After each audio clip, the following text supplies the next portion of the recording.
नमस्कार. आज मी एक माझ्या दोन आठवणी सांगते.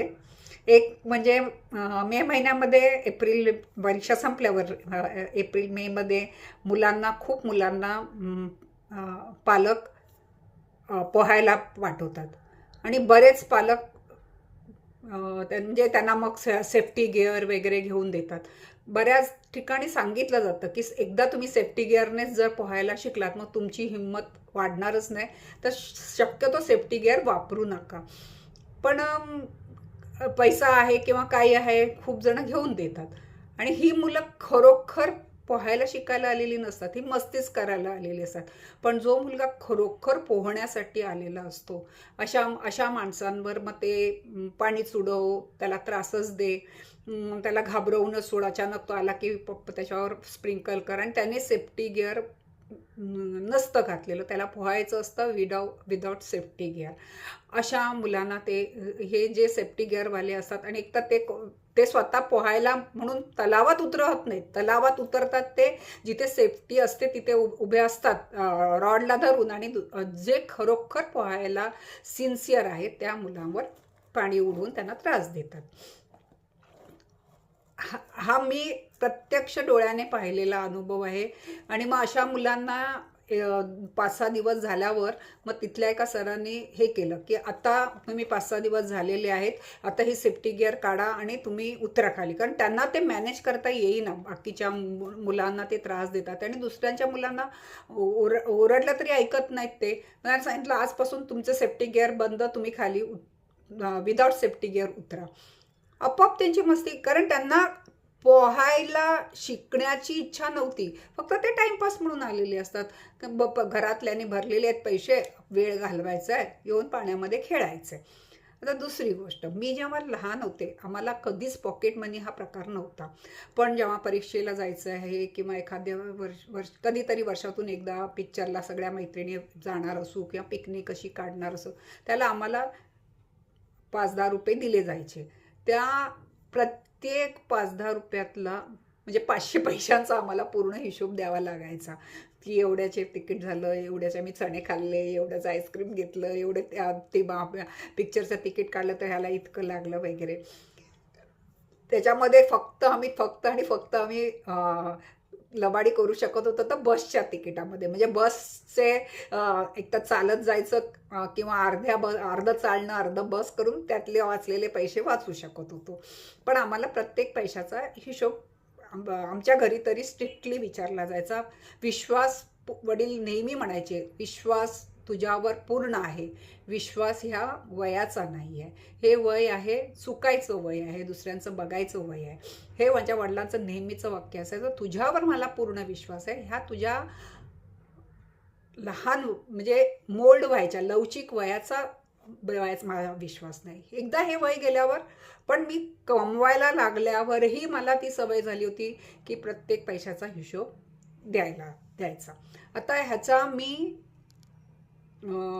आरक्षणाबरोबर थोडासा कम्पेअर करते. तेव्हा मी विचार करते, मी 82 मध्ये नोकरीला लागले, बिलकुल मला जातीभीतीचं काही जाणवत नव्हतं कधीपर्यंत. 90 पर्यंत.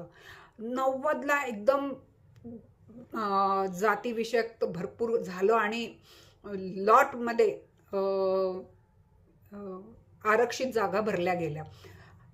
आणि तुम्हाला खरं सांगते, जे कोणी माझ्या वयाचे असतील ते सांगतील की तिथे जो लक्षात आलं की आम्हाला आता नोकरी, सरकारी नोकरी मिळाली, आता आम्हाला ह्याच्यातून कोणी काढू शकणार नाही. आम्ही कसंही वागू, आम्ही कसंही बोलू, आम्ही लाज घेऊ, शिव्या घालू, आणि मग डवळ्याबरोबर पोवळा बांधला, बाकीचे पण सगळे त्याच्याबरोबर. तिथून जो मी ऱ्हास बघितला, मी स्वतः हा अनुभव घेतलेला, मी सांगते, तिथून जो कामामधला ऱ्हास बघितला. एक तर तुम्हाला त्यांच्याबरोबर शिव्या तरी देता यायला पाहिजे, त्यांच्यासारखी भाषा तरी वापरता यायला पाहिजे, नाहीतर पूर्णपणे निग्लेक्ट करायला यायला पाहिजे. दोन्हीतलं एक नाही आलं तर तिथे सर्वाईव्ह करणं कठीण पडतं. दुसरी गोष्ट, मी पूर्णपणे म्युन्सिपाल्टीतून शिकले. आमच्या वेळेला शिक्षक जे निवडले गेले त्यांची भाषा इतकी शुद्ध असायची की त्या भाषेचा मुलांवर पण परिणाम व्हायचा. मुलं भले घरी अशुद्ध भाषा बोलत असतील तरी शाळेत येऊन छान भाषा बोलायला लागले. आणि पुढे जेव्हा मी पाहिलं की आदर म्हणून मी त्या शाळेत कधी जायची म्युन्सिपाल्टीमध्ये वगैरे, तर अशा पद्धतीचे आणीबाणी पाणीवाले सगळे भरले होते. जर घरी जरी शुद्ध बोलत असेल तरी तिथे जाऊन कारण टीचर ह्याचा इतका लहान मुलावर प्रभाव पडतो की मूल त्याचं अगदी व्यवस्थित त्याचं तशीच्या तसं करायचा प्रयत्न करतो. मग आणीबाणी पाणी आताच्या म्हणून सरकारी शाळेचं ग्रेड उतरत तिथून गेले.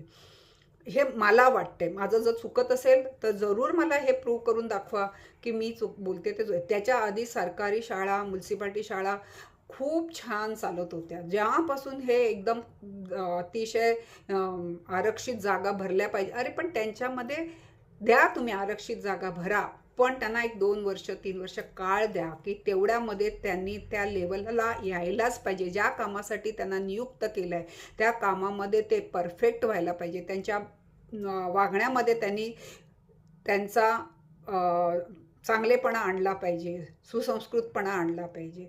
हे पण त्यांच्यावर सवलत देताना काही रिस्ट्रिक्शन्स लावल्याच पाहिजेत. जसं माझ्या आईवडिलांनी पैसे देताना हिशोब हा द्यायलाच पाहिजे. जसं त्या स्विमिंग ह्याच्यामधले मुलं ऐकतच नाही म्हटल्यावर त्यांचे स्विमिंग सेफ्टी गार्ड काढले आणि आता तुम्ही करा म्हणून सांगितलं, त्याप्रमाणे हे केलं ना की.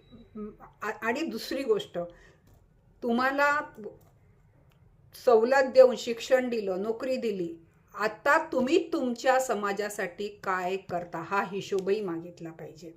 त्यांच्या समाजाला ते काही दानधर्म करता का? त्यांच्या समाजातल्या कुठल्या व्यक्तीला पुढे शिक्षणासाठी ह्याच्यासाठी मदत करतात का? त्याचं पुनरुत्थान व्हावं म्हणून काही करतात का?